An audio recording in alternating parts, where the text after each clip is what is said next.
नमस्कार दोस्तों, स्वागत है आपका HDIS परिवार में। दोस्तों, जैसा आप जानते हैं कि यहाँ पर प्रीलिम्स प्रोग्राम 2024 जो है वो चलाया गया है, जिसके अंदर हम सभी सब्जेक्टों का रिवीजन जो है आप लोगों के लिए लेके आए हैं। अभी जो है हिस्ट्री क्लासेज चल चुकी हैं, यानी कि हिस्ट्री की जो है 3 से 4 क्लासेज आ चुकी हैं। आज हम बात करने वाले हैं महाजनपद काल के ऊपर। आप दिमाग में यहां से बहुत सारी चीजें उठनी, बहुत सारे जो है, यदि आप नए हैं तो उठनी नॉर्मल भी है ना। यहां से बहुत सारी चीजें उठनी स्टार्ट हो गई होंगी। क्या ये क्लासेज देना इंपॉर्टेंट है कि नहीं है? क्या वाकई ये क्लासेज जो है मेरा रिवीजन अच्छे से करा देगी या नहीं? क्या ये क्लासेज जो है मेरा जो एग्जाम है IAS एग्जाम में देने वाला हूं, या जो मेरा प्रीलिम्स का एग्जाम PCS का है, किसी भी स्टेट PCS का, या इसके लेवल का मेरा कोई एग्जाम है, क्या वाकई ये जो क्लास है, ये जो प्रोग्राम है, क्या मुझे उस स्तर पर पहुंचा पाएंगी, या मेरा रिवीजन उस स्तर का करा पाएंगे कि जहां से मुझे क्वेश्चन मिल जाएंगे? यानी कि जो क्वेश्चन पूछे जाने वाले हैं, क्या वाकई यहां से उस तरह क्वेश्चन मुझे देखने को मिलेंगे? बहुत सारी चीजें उठेंगी और कुछ क्वेश्चन कुछ अलग तरीके के भी उठेंगे, क्योंकि सोशल मीडिया ने आपका माइंडसेट बना दिया है इस तरीके का, तो वो भी देखने को मिलेंगे। वो क्या होंगे कि व्यूज उस तरीके के हैं नहीं। जो पढ़ा रहे हैं शायद हमने उनको पहली बार देखा है, या 1 या 2 बार हमने देख रखा है, मगर उस स्तर पे ये फेमस नहीं है।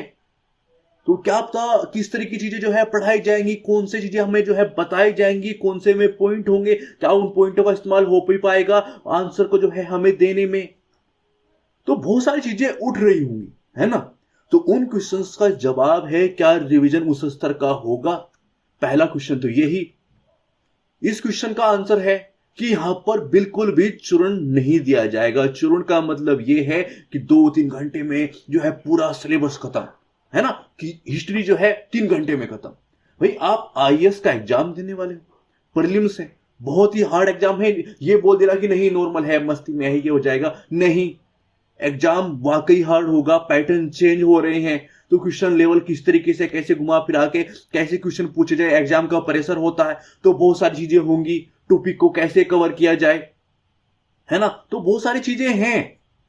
IAS का एग्जाम देना है, किसी स्टेट PCS का एग्जाम देना है, और रिवीजन किस तरह से कर रहे हैं कि बस थोड़ा थोड़ा से चीजें कर लेंगे और कवर हो जाएंगी चीजें। क्यों फालतू का टाइम दे, इंस्टाग्राम देखेंगे, उनकी रील देखेंगे, या यूट्यूब पे जो है सोर्स देखेंगे, कुछ अन्य चीजें देखेंगे, या फिर मैं इधर उधर कुछ चीजें देख लूंगा। यार, मेरे बहुत सारे काम होते हैं। भाई, किसी काम को करते हो तो अच्छे तरीके से करो। देखिए, मैं ये नहीं कहता कि यही पर मैं ये बोल रहा हूं कि जो आप कर रहे हो, मान लीजिए आपको ये चाहिए कि भाई हाँ, मुझे हिस्ट्री का रिवीजन करना है, या मेरे को पॉलिटी का रिवीजन करना है, या किसी भी सब्जेक्ट का, या सभी सब्जेक्ट को मेरे को रिवीजन करना है, तो उसका मतलब क्या कि यदि वहां से जिस टॉपिक को आपने अच्छे से पढ़ लिया, उसके आप चीजें देख रहे हैं, तो वो आप चीजें याद करना चाहते हैं, उसको याद रखना चाहते हैं कि वहां से यदि कोई चीज पूछी जाए तो मैं आंसर दे पाऊं। और यदि आप वहां से पूछी जा रही हैं और आंसर नहीं दे पा रहे हो, और पढ़ भी लिया है, पहले बुक पढ़ा, नोट्स पढ़ी, उसको भी अच्छे से नहीं पढ़ा, उसको रिवीजन नहीं किया, बार बार नोट्स का भी उस चीज में नहीं किया कि यार हो गया, मैंने पढ़ तो लिया, दिल को दिलासा देना स्टार्ट कर देते हैं कि यार चीजें हो तो गई हैं। देखिए, यदि आप उस तरह के बंदे हैं कि हाँ, उम्मीदवार उस तरीके के हैं कि चीजें नॉर्मल लेते हैं, तो फिर तो यहां पर आपको कोई काम है नहीं, क्योंकि ये वीडियो भी आपको लंबी लगेगी कि यार इतना टाइम में थोड़ी ना चीजें कवर होंगी, ये इससे थोड़ी ना होगा। फिर उनको एग्जाम भी वैसा ही लगता है। एग्जाम में इनको लगता है कि इतना हार्ड थोड़ी पूछते हैं, ये कर दिया UPSC ने, वो कर दिया UPSC ने। फिर वो इन चीजों में लगते हैं, बाहर आके बोलते हैं कि ये हो गया, वो हो गया, अब कैसे होगा हमारा, ये कर रहे हैं, वो कर रहे हैं। वो उन लोगों में से होते हैं, आपने देखे होंगे बहुत एग्जाम हॉल के बाहर जो है खड़े होकर इस तरह की बातें कर रहे होंगे। तो वो वही लोग होते हैं जिनको कहते हैं भाई हाँ, मेरे को पेपर देना है, मैं UPSC का कुछ नहीं कर सकता, या मैं किसी स्टेट PCS का कुछ नहीं कर सकता, मेरे क्या करना है, मुझे अपनी तैयारी करनी है और सिलेक्शन लेना है। तो उन सब के लिए यहां पर रिवीजन कराए जा रहे हैं। आज हम किस चीज पे बात करने वाले हैं, तो आइए वो देख लेते हैं। और दूसरा क्वेश्चन जो था कि हाँ, व्यूज नहीं है, बिल्कुल नहीं है। देखिए, चीजें फैलने में टाइम लगता है, अभी चीजें स्टार्ट हुई हैं तो टाइम फैलने में लगता है। दूसरी बात यह है कि जो रियल चीज होती है उस पर बहुत कम चीजें पकड़ बना पाते हैं, क्योंकि वहां पर मेहनत करनी पड़ती है, चीजों को लेना पड़ता है। अब 2 घंटे में सब्जेक्ट कवर हो रहा है, और इधर क्या हो रहा है कि 30-40 मिनट में एक चीज, टॉपिक्स जो है अच्छे से कवर कराए जा रहे हैं। तो यहां पर चीजें क्या है, आपको लेनी पड़ेंगी, उनसे सिलेक्शन हो जाएगा। तो वो जिनको मस्ती करनी है वो यहां पर नहीं आ सकते ना, ये भी प्रॉब्लम्स है, तो उस वजह से थोड़ी सी दिक्कत होती है। फिर आप देखते हैं क्योंकि जज करना स्टार्ट कर देते हैं व्यूज के आधार पर, अन्य चीजों के आधार पर, तो बहुत सारी चीजें होती हैं, उनको साइड में रखते हैं क्योंकि वो इतनी मैटर करती नहीं है। मैटर करता है कि रिवीजन किस स्तर का हो रहा है, तो वो यहाँ पर जिस लेवल का आप एग्जाम देने वाले हो वही सब चीजें यहाँ पर मिल जाएंगी। और साथ में क्योंकि हम पीवाईक्यू प्रोवाइड कराएंगे तो आपको चीजें दिखती भी रहेंगी कि हाँ साथ में पीवाईक्यू भी तैयार हो जाएंगे और हमें यह भी पता चल जाएगा क्वेश्चन किस टॉपिक से कैसे, कहां पर कैसे क्वेश्चन जो है आते हैं। ठीक है, आइए अब देखते हैं कि हम किस चीज को हम आज देखने वाले हैं, किस टॉपिक को हम तैयार करने वाले हैं। हम देखने वाले हैं महाजनपदों के बारे में, वो विवरण देने वाले हैं हम आप लोगों को, और विदेशी आक्रमण के बारे में हम चीजों को देखने वाले हैं। ये नॉर्मल आपको दिखाई दे रहा होगा कि ये क्या लिखे, तो बहुत छोटी सी चीजें हो गई, बिल्कुल छोटी सी चीजें। अब आप देख रहे होंगे कि भाई वीडियो जो है लंबी है तो कुछ तो कवर हुआ होगा, बहुत सारी चीजें कवर हुई होंगी। तो हम देखेंगे 16 महाजनपदों के बारे में विवरण देखेंगे अच्छे से, उनकी राजधानी, बहुत जो भी इंपॉर्टेंट चीज है उनके बारे में अच्छे से देखेंगे। फिर उनकी अर्थव्यवस्था किस तरीके की थी उसके बारे में पॉइंट लेंगे। ठीक है, क्योंकि रिवीजन सिस्टम है तो पॉइंट टू पॉइंट चीजें बात करेंगे कि हाँ ये चीजें थी, ये चीजें थी, ऐसा था, अर्थव्यवस्था के इस आधार पर चीजें थी, ऐसे थे सिस्टम, उनकी सामाजिक सिस्टम उनका ऐसा था, प्रशासन उनकी सेना सिस्टम जो है वो इस तरीके का था। फिर क्योंकि उन महाजनपदों के अंदर से जो इंपॉर्टेंट है कि हाँ हम बात करने वाले हैं मगध की, नंद की, है ना, उन चीजों के बारे में भी देखेंगे अच्छे से। जो है उनके शासक थे, हर एक वंश के अंदर बिंबिसार हैं, है ना, तो उनके बारे में वहां से क्वेश्चन पुटअप होते हैं। तो जहां से भी जिस टॉपिक के इंपॉर्टेंट पहलू है और कहीं से क्वेश्चन आने की संभावना है, वो पढ़ाना जरूरी है, तो वो यहां पर आपको मिलेगा। ठीक है, और विदेशी आक्रमण के बारे में बात करेंगे, सिकंदर के बारे में, ईरानी सिस्टम के बारे में, है ना, जो इंपॉर्टेंट चीज होगी, और साथ में पीवाईक्यू भी जो है देखते चलेंगे। तो आइए शुरुआत करते हैं। और जैसे कि हम शुरुआत करते हैं कि किसी भी टॉपिक के बारे में पहले हल्का सा चीज के बारे में बात करते हैं कि भाई ये चीजें हैं नॉर्मल सी, है ना, शुरुआत वही नॉर्मल करेंगे और फिर चीजों पे अच्छे से बात करते चले जाएंगे और उसको अच्छे से फिनिश करेंगे, ताकि इस टॉपिक से भाई क्वेश्चन आएगा तो हम कर देंगे, फिर ऐसा आपको महसूस होगा। ठीक है, वीडियो को बार बार देखोगे तो यहां पर चीजें बिल्कुल आ जाएंगी। तो आइए देखते हैं। देखिए, महाजनपदों का युग के बारे में बात करें तो 600 ईसा पूर्व से लेकर 400 ईसा पूर्व तक जो है इसका टाइम पीरियड हम मानते हैं, देखते हैं। ठीक है, यह जो चरण था इसके दौरान जनपद आकार में बड़े हो गए और क्षेत्र के विस्तार के शामिल हो गए, जिसके कारण जो है परिणाम स्वरूप महाजनपद का निर्माण हो गया। यानी कि छोटा सा क्षेत्र, चीजें विकसित हो जो है क्षेत्र में फैलते चले गए और हमको क्या देखा कि महाजनपद सिस्टम। ये जब क्लास के अंदर अन्य तरीके से होती है तो प्रॉपर चीजें, उत्पत्ति की चीजें बताई जाती हैं, बहुत सारी चीजें बताई जाती हैं, मगर क्योंकि एक रिवीजन है तो रिवीजन के हिसाब से हम चलते चलेंगे। ठीक है, अंगुत्तर निकाय महावस्तु, जिसके अंदर हमें पता चलता है, इनके बारे में जानकारी मिलती है, जो कि बौद्ध ग्रंथ हैं, कुछ जैन ग्रंथ हैं, जिनके बारे में, किनके बारे में जानकारी मिलती है भाई, नॉर्मल सी बात है, जिस टॉपिक के बारे में हम बात कर रहे हैं महाजनपदों के बारे में, तो उनके बारे में हमें यहां से जानकारी मिलती है। ठीक है, आर्थिक विकास के कारण जो है शहरी केंद्रों का विकास हुआ। जो चीजें होती हैं तो ऐसे ही शहरों का सिस्टम होने लगा है, जैसे अब होता है, कनेक्ट कर पाते हैं ना नॉर्मली कि भाई जो शहरीकरण क्यों बढ़ रहा है, आर्थिक विकास चीजें हो रही हैं, हमें जो चाहिए, बहुत सारे वही फैक्टर, तो वही फैक्टर उस टाइम पीरियड में भी थे, है ना। सिक्कों का पहला उपयोग भी इसी अवधि में बताया गया है, उन्हें हम पंचमार्क सिक्का कहा जाता है। तो नॉर्मल सा, क्योंकि एक फैक्ट है, तथ्य है और बेसिक है किसी से कनेक्ट, तो वो हमने यहां पर बात कर ली। ठीक है, बड़े पैमाने पर लोहे के औजारों का उपयोग, कृषि का प्रसार हुआ, वैसी चीजें जो है, फिर अधिशेष, फिर वो चीजें व्यापार, वो चीजें कनेक्ट होने लगती है ना। उत्तरी काली पोलिस वाले जो मिट्टी के बर्तन भी इसी युग में जुड़ा है ना, इसी चीज से जो है हम कनेक्ट करके देखते हैं। इसी अवधि के दौरान जो है ब्राह्मी लिपि पहली बार सामने आई थी। अब क्योंकि एक फैक्ट है, आपको जानना इंपॉर्टेंट है, तो उसके बारे में हम बता रहे हैं। कराधान से जो है राज्य की संपत्ति में वृद्धि हुई और शहरों में जो है वेश्यावृत्ति भी दिखाई देने लगी। यहां पर हम चीजों को दूसरी ओर कनेक्ट करें, क्योंकि दिमाग जो है सामाजिक सिस्टम काफी लोगों का उस तरीके का होता है, तो ये चीज वो नहीं है जो आप समझ रहे हो।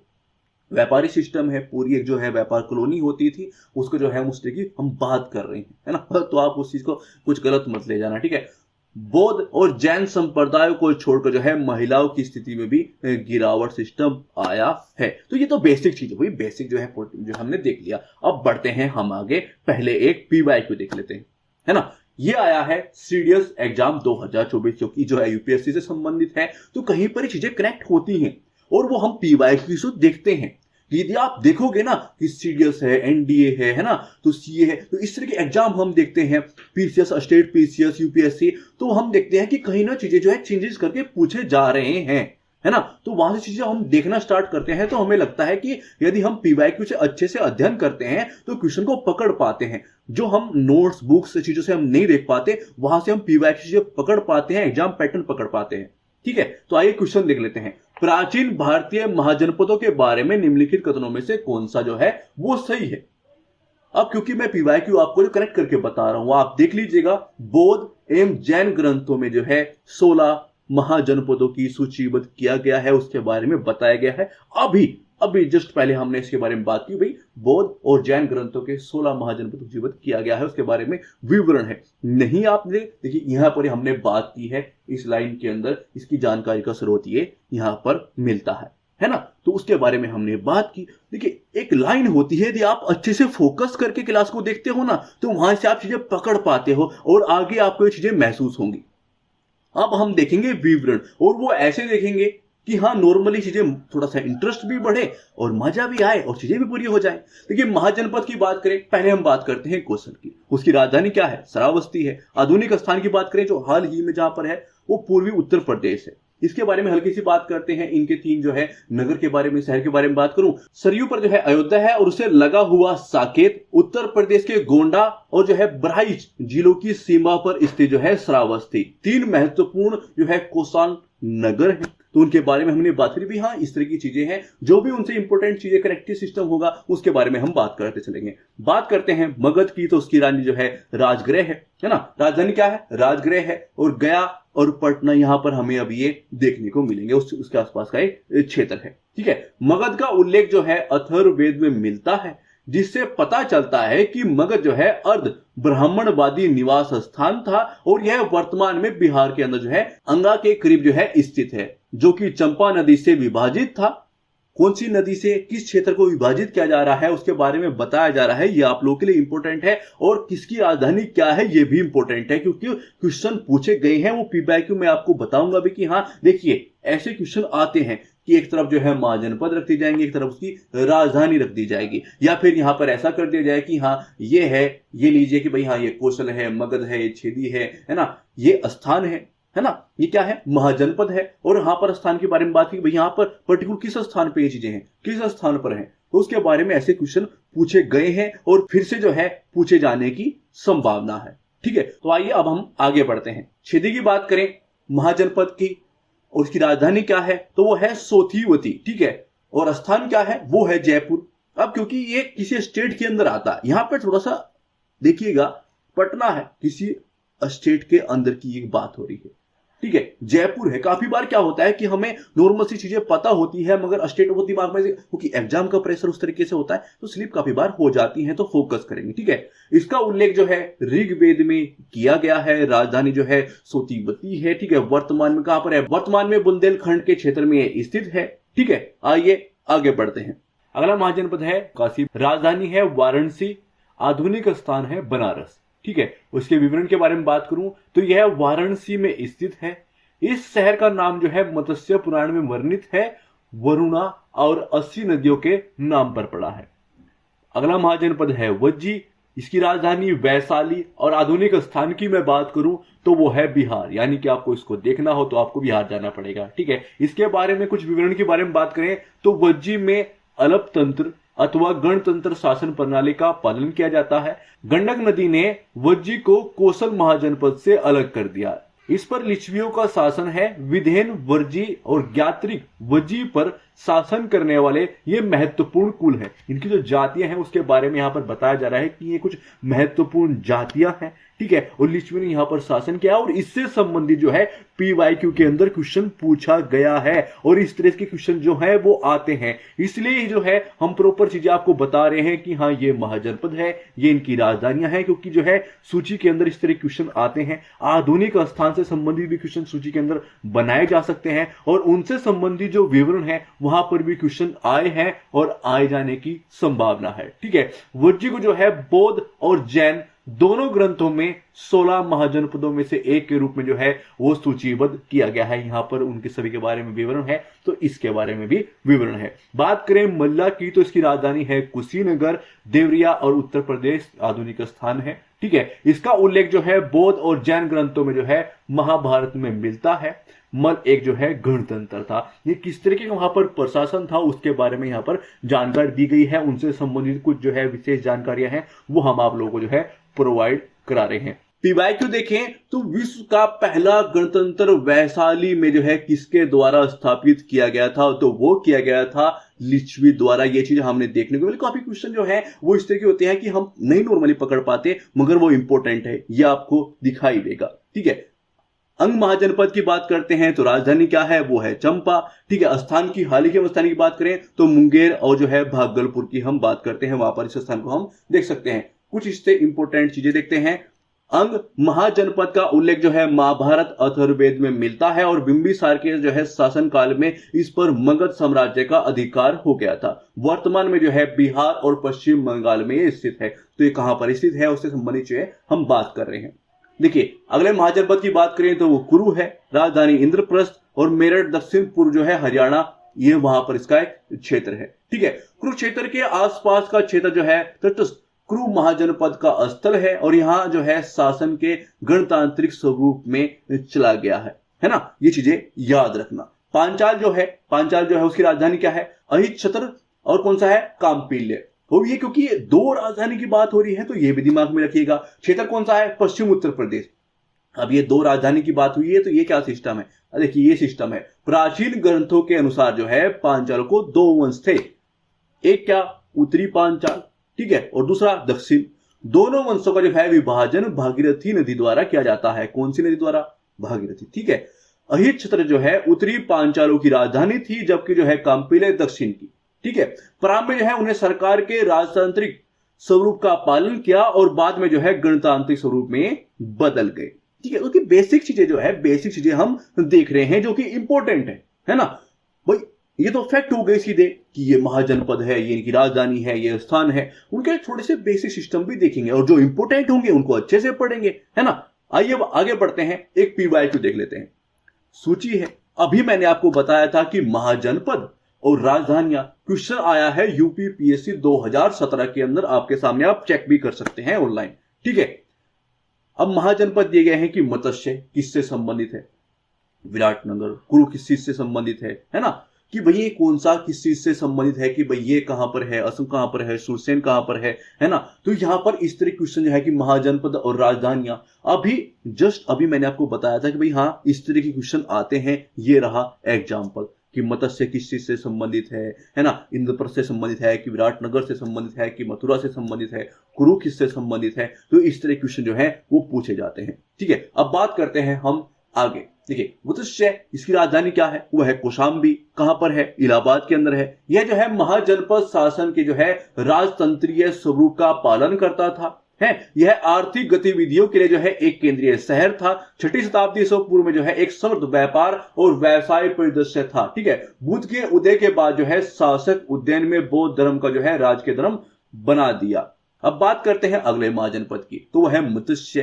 राजधानी क्या है, जस्ट अभी आया है ना। क्वेश्चन क्या है, अभी है कि मत्स्य की राजधानी क्या है।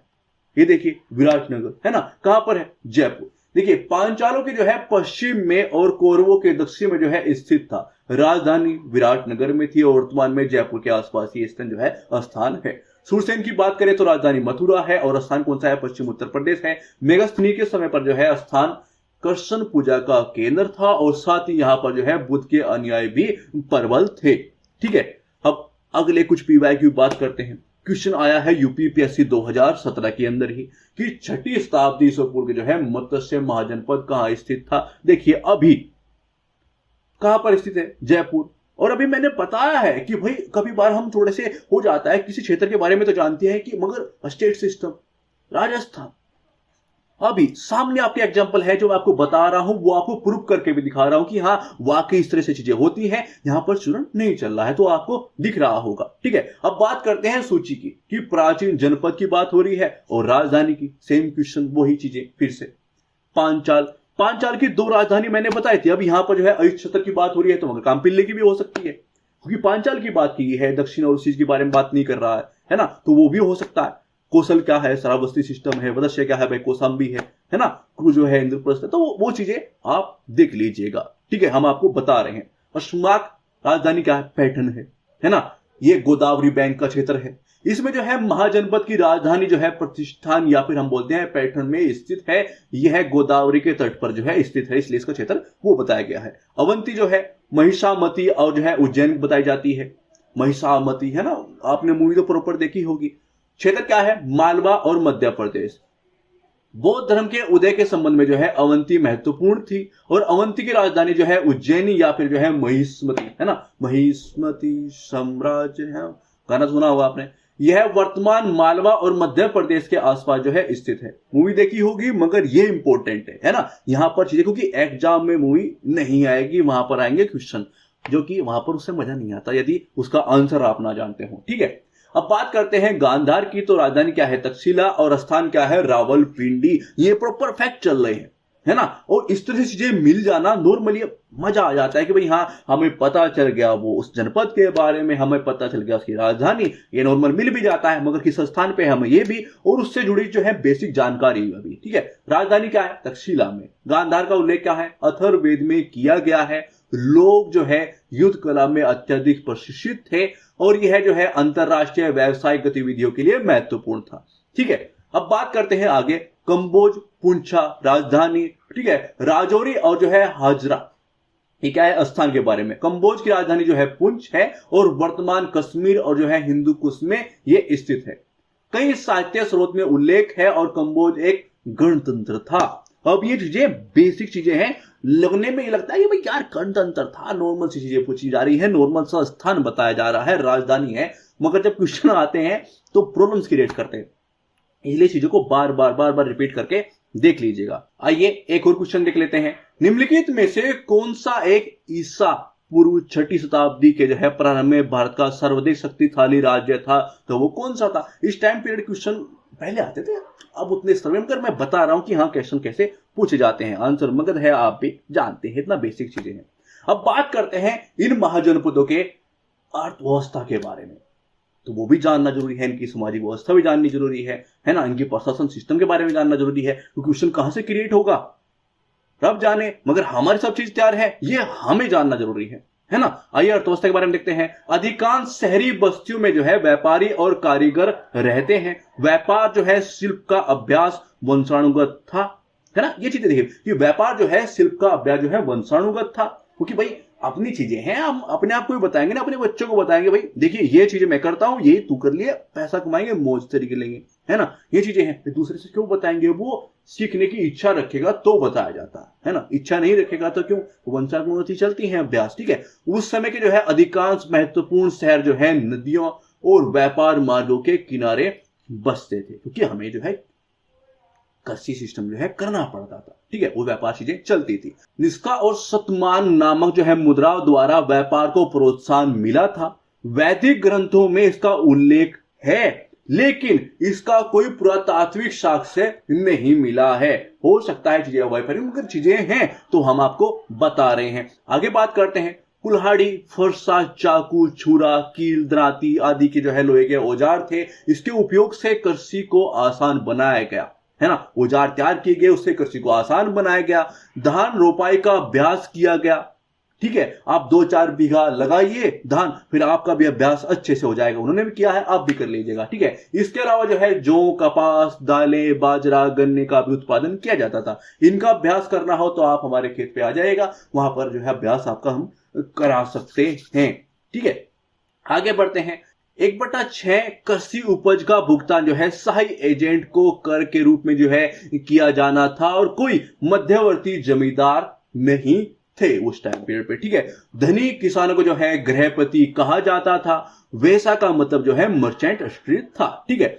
बाली साधक, बाली जो नामक अनिवार्य कर केवल जो है किसानों और वैश्यों में वसूलते थे। अब ये उस चीज का मतलब वही है, व्यापार सिस्टम जो कली होती थी उनसे बारे में बात ये चीज आ रही है कि अर्थव्यवस्था उनकी इस तरह की चीजें थी, इतनी % सिस्टम था, इनका भुगतान इस तरह से था, ठीक है। उस चीज के कृषि को आसान चीजें हो गई थी, महाजनपद काल में जो है औजारों का उपयोग किया जाने लगा था। वो सिस्टम क्या है, जब क्वेश्चन क्रिएट होता है ना तो वो अलग तरीके से चीजें दिखाई जाती हैं कि भाई उस टाइम पीरियड पे इस तरह की चीजों का यूज होने लगा था इसलिए कृषि आसान हो गई, कुछ अन्य तरीके से चीजें हो जाए। कि अभी देख नॉर्मल सी बात है कि निष्का और सतनाम मुद्राओं द्वारा जो है व्यापार का प्रोत्साहन मिला। अब मैंने बता दिया कि भाई वैदिक ग्रंथों में इसका उल्लेख है। अब ये देखिएगा आपकी भाई निष्का और शतमान नामक मुद्राओं द्वारा जो है व्यापार को प्रोत्साहन मिला था, है ना। ये चीजें आपने देख ली। अब यहां तक चीजें हैं कि वैदिक ग्रंथों में इसका उल्लेख है और इसके पुरातात्विक साक्ष्य भी प्राप्त हुए हैं।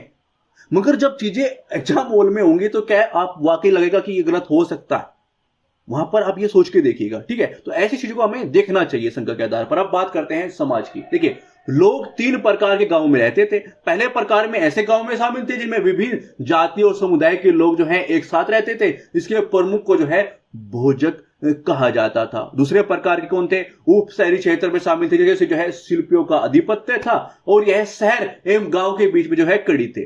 तीसरे प्रकार के ऐसे गांव में शामिल थे जिनका जो है ग्रामीण क्षेत्रों में ज्यादा संपर्क नहीं रहता था, जिसके जो है इनमें शिकार लोग रहते थे। कुछ लोग बैठे हुए देख लिए होंगे कि भाई गांव में जैसे रहते ना, भाई कुछ गांव जो है उधर उस टाइम पीरियड पे हो जो है प्राचीन सिस्टम था तो शिकार वगैरह करते थे। उन्होंने कुछ लोग जो है समूह को देख लिया, उन्होंने लगा भाई ये भी एक गांव है। तो गांव नहीं था, वो शिकारी लोग थे, आपस में बैठे होंगे, बातचीत कर रहे होंगे, कुछ सिगरेट बीड़ी वगैरह चल रहा होगा, इन्होंने लगा कि भाई गांव है। गांव नहीं था। साक्ष्य है, पढ़ाई ऐसी चीजें चल रही है तो बताना ऐसे ही पड़ता है तो आप भी वैसे ही सीखेगा। मगर हाँ कुछ लोग बैठे होंगे, उन्होंने कहा गांव है, तो गांव थोड़े होता है ना। इस समय लेखन व्यवस्था शुरू हुई। व्यापार, कर और सैन्य बलों पर जो है किताबें लिखी गई। वर्ण व्यवस्था में नीचे के लोग जो है विभिन्न प्रकार की असमानताओं का सामना करते थे।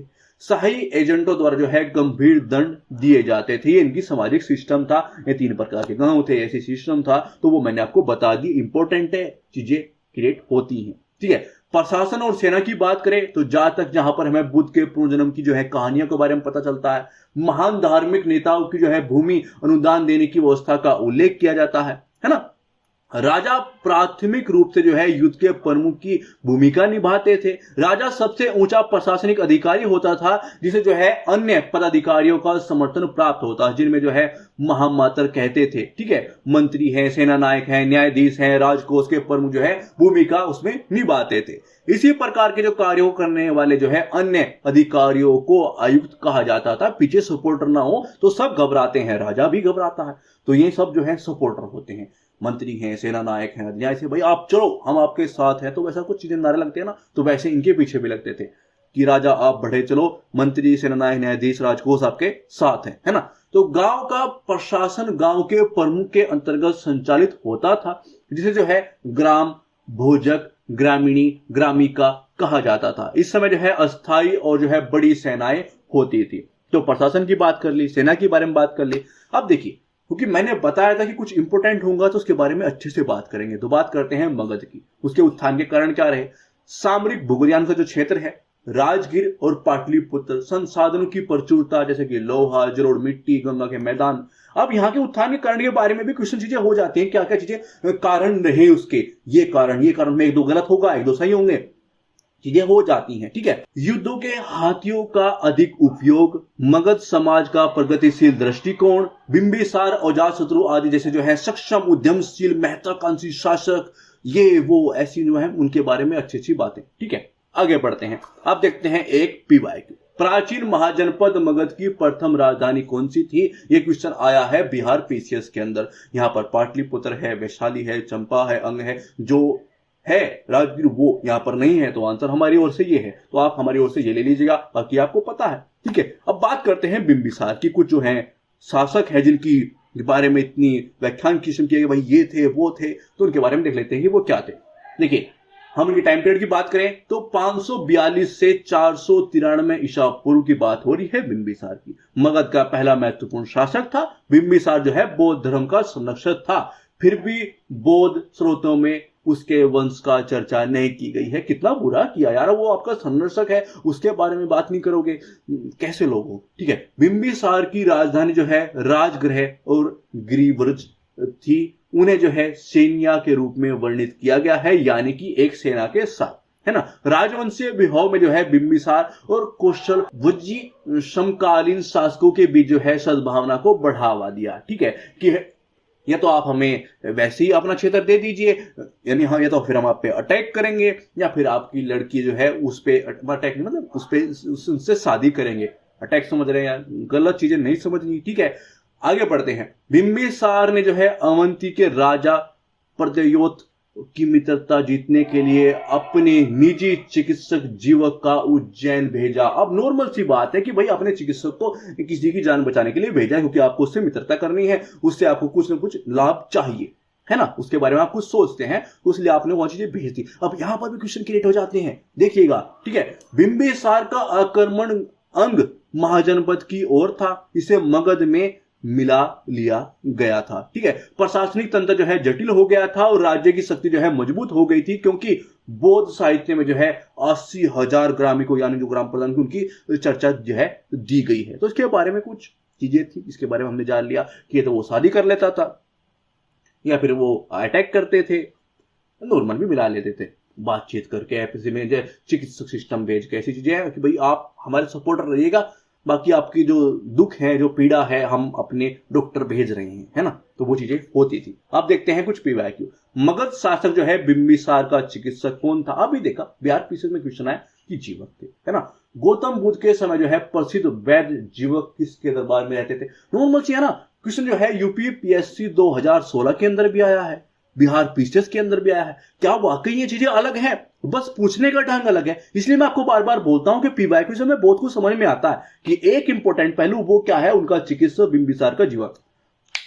दो तरीके से क्वेश्चन पूछ लिया, ठीक है, और बहुत जगह पूछा गया होगा, ये बहुत सारी जगह जो है, मगर हम आपको दिखा देंगे यहाँ ये चीजें हैं और ऐसे चीजें हैं। ठीक है, अब बात करते हैं आगे। अजातशत्रु की बात करें तो इनका टाइम पीरियड रहा 492 जो है BC से 460 BC तक। अजातशत्रु ने जो है अपने पिता बिंबिसार की हत्या कर सत्ता पर कब्जा किया। बेकार घटिया इंसान। इसने जो है विस्तारवादी नीति को अपनाते हुए कौशल और भुजी को पराजित किया, और बिंबिसार व अजातशत्रु दोनों ही जो है बुद्ध के समकालीन उस टाइम पीरियड पे थे। बुद्ध ने इनको समझाया क्यों नहीं, तो चीज के बारे में क्या कर रहे हो, और इनके साथ भी फिर ऐसा ही हुआ, है ना। उद्दीन की बात करें तो 460 ईसा पूर्व से लेकर कब तक? 444 BC तक। ठीक है, श्रीलंका के बौद्ध साहित्य महावंश के अनुसार जो है अजातशत्रु के पुत्र उद्दीन ने अजातशत्रु के बाद लगभग 16 वर्ष तक जो है शासन किया। इसने जो है गंगा एवं सोन नदी के संगम पर पाटलिपुत्र नामक नगर बसाकर किला बनवाया, अर्थात राजगृह के स्थान पर जो है पाटलिपुत्र को मगध साम्राज्य की राजधानी बनाया। ठीक है, हरेक वंश का अंतिम शासक जो है उद्दीन का पुत्र नागदशक था। कौन था इसके बारे में पता चल गया। ठीक है, इसको जो है उसके अमात्य शिशुनाग ने जो है पदच्युत कर दिया, उसको हटा दिया गद्दी से कि निकल, अब मैं शासन करूंगा। फिर अपना वंश लाया। ठीक है, तो शिशुनाग वंश जो है उन्होंने चला दिया। अब उसके बात करें तो शिशुनाग ने जो है अपने शासनकाल के दौरान जो है अवंती और अन्य जनपदों को जीतकर अपने में मिला लिया। ठीक है, और शिशुनाग ने जो है वैशाली को अपनी राजधानी बनाया। उसके बाद जो अपने पुत्र कालाशोक ने पुनः पाटलिपुत्र को राजधानी बनाया। राजधानी चेंज कर रहे हैं, चीजें हो रही हैं, किसने क्या क्या चेंज करी, थोड़ा सा आप फोकस कर ले, क्योंकि ये तो मस्ती में करके चले गए, पंगा हो गया आप लोगों के साथ, प्रॉब्लम्स तो है ही, मगर हम आपको बता रहे हैं किसने कहां पर चीजें की हैं, तो वो देख लीजिएगा। कुछ इंपॉर्टेंट चीजें हैं बस। कालाशोक के जो है शासन काल में वैशाली जो है 383 BC में बौद्ध धर्म की द्वितीय संगीति का आयोजन यहां पर हुआ था। ठीक है, तो उसके बारे में कहां पर हुआ था वो हमने चीजें बता दी, इंपॉर्टेंट फैक्ट है, याद रखना चाहिए। आइए अब देखते हैं क्वेश्चन। UPPSC 2007 में आया है, और क्वेश्चन क्या है कि मगध किस प्रारंभिक शासन ने राजरोहण के लिए अपने पिता की हत्या एवं स्वयं भी इसी कारणवश मारा गया? तो वो कौन थे? अभी उनके बारे में, उन महान व्यक्तित्व के बारे में हमने पता किया था, बताया था आपको कि ये वो महान व्यक्ति थे। ठीक है, घटिया इंसान। ठीक है, आगे बढ़ते हैं। नंद सिस्टम को देखते हैं। महापदम नंद जो है, जो कि शूद्र वंश में संबंधित थे, मगध में जो है नंद वंश की आधारशिला रखी थी। महापदम नंद एक प्रभावी शासक था। उसने जो है पश्चिम में व्यास नदी से लेकर पूर्व में बंगाल की खाड़ी तक अपने शासन का विस्तार किया। पुराणों में इसे सभी क्षत्रियों का नाश करने वाला अथवा एक राट के रूप में संदर्भित किया गया है कि ये इंसान वो है ना। इसने जो है पांचाल, काशी, कलिंग, ठीक है, अश्म, कुरु, मैथिली, सुरसेन और मैसूर के कुछ क्षेत्र को जीत लिया, हासिल कर लिया। और इसका उल्लेख कहां पर है? राजा खारवेल के हाथी गुम्फा शिलालेख, 12वीं शताब्दी के मैसूर शिलालेख, उनके बारे में यहां पर चीजें बताई गई हैं। ठीक है, नंद मगध साम्राज्य का एक महान शासक था और घनानंद इसका अंतिम शासक था। ठीक है, यह सिकंदर का समकालीन था। कौन? घनानंद की बात हो रही है। ठीक है, आगे चलकर नंद वंश के शासक लोगों के बीच जो है अलोकप्रिय हो गए कि ये इंसान ढंग के नहीं है, तो क्या करें? इसके कारण जो है बाद में नंद वंश के पतन के साथ जो है मौर्य साम्राज्य का उदय हुआ। ठीक है, उसके बारे में हम नॉर्मल चीजें, अब देखिए मैंने आपको बताया कि ये चीज हुई है, तो वो कहां पर है, किसी का कहां पर उल्लेख है। ठीक है, ताकि वो चीजें छूटे ना।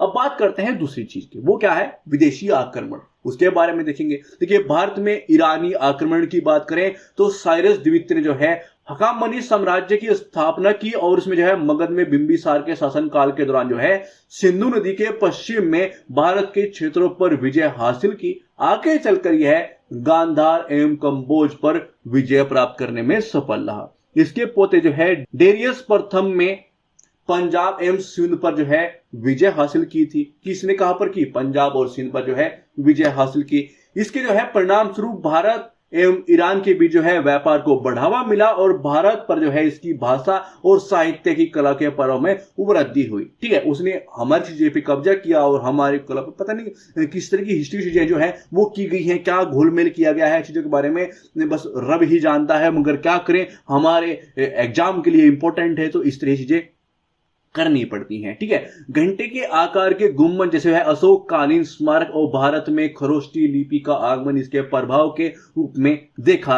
जा सकता है। कुछ इंपॉर्टेंट चीजें हैं जो हम इसको देख रहे हैं। अब बात करते हैं क्वेश्चन की। देखिए, प्राचीन नगर तक्षशिला निम्नलिखित में से किनके बीच में है? तो वो कहां पर है? सिंधु और झेलम। ठीक है, कुछ इंपॉर्टेंट चीजें हैं जो बतानी पड़ती हैं। सिकंदर के आक्रमण की बात करें, टाइम पीरियड क्या है? जब जारी है 327 ईसा पूर्व से लेकर 325। ठीक है, ये टाइम पीरियड रहा।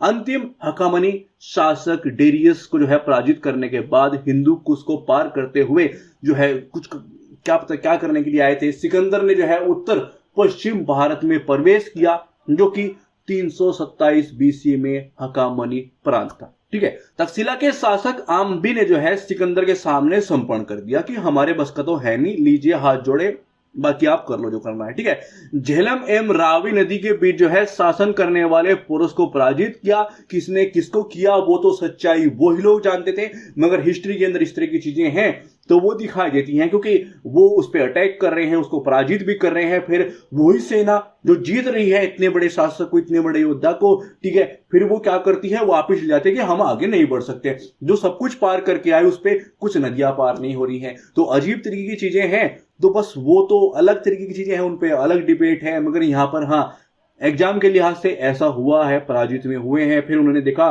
उनको जो है प्रसन्न होकर पुणे जो है सत्ता सौंप दी कि बस आप ही राज करो, हम तो वैसे लड़ने के लिए आ गए थे, मजाक मजाक में बस आपको हरा दिया, कोई बात नहीं, आप शासन कर लो। ठीक है, हम तो मजाक मजाक में वैसे टहलते फिर रहे, कोई मिल जाता है तो लड़ लेते हैं, उसको हरा देते हैं और फिर उसको शासन सौंप के चले जाते हैं। तो कुछ इस तरह की कहानियां इनकी थी। ठीक है, ब्यास नदी के पूर्व की ओर जो है बढ़ने पर सिकंदर की फौज ने जो है उसका साथ देने से मना कर दिया कि हम ये नदियां पार नहीं करेंगे। ठीक है, उनको डर किस चीज का था? नंदवंश की जो सेना थी विशाल थी, उससे वो घबरा रहे थे कि भाई इतना बड़ा सिस्टम है, पहले तो पुरुष ने छेते हैं, उसके बाद ये छेतेंगे, तो क्यों अपनी इतनी कुटाई कराई, वापिस चलते हैं साहब, हाथ जोड़े दो, ठीक है चलो वापसी। तो वो इसलिए वापिस गए थे। कुछ बकवास है ये, ठीक है, मगर क्या करें, एग्जाम के लिए यही इंपॉर्टेंट तो यही पढ़ने पड़ती है, आप भी यही पढ़िए।